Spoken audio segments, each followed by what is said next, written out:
Goeiemôre, geliefde en geseënde van die Allerhoogste.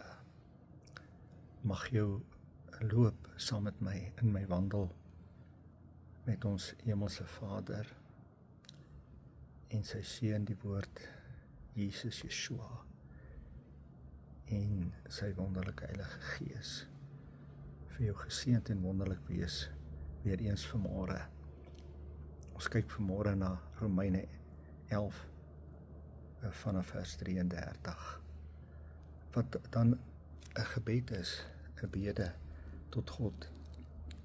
En soos ons hierdie gedeelte gaan lees, gaan dit ook ons bid wees, 'n aanbidding om hom te bid, tot hom te bid. Soos iemand gesê het, bid hom aan, is aanbidding.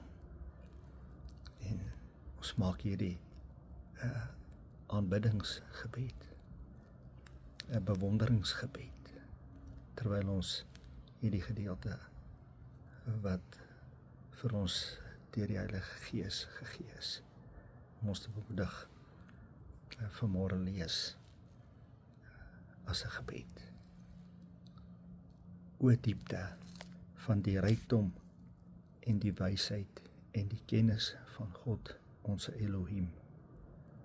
Hoe ondeurgrondelik is sy oordeele en onnaspeurlik u weë.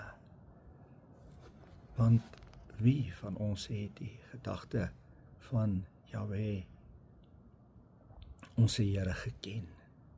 Of wie was u raadsman gewees? Of wie het eers iets aan hom gegee, dat dit hom vergeld moet word? Want uit hom en deur hom en tot hom is alle dinge. Syne is die heerlikheid tot in ewigheid. Amen. Wat 'n wonderlike en heerlike gebed. 'n aanbidding, 'n lofprysing om hom te verheerlik. En dis nie waar dit eindig nie. In hoofstuk 12 vanaf vers 1, die volgende hoofstuk, gaan hy aan in 'n klein stukkie, dan sê hy die volgende, en ek gaan dit meer persoonlik maak, waar ons gaan sê, ons vermaan mekaar dan, geliefdes, by die ontferminge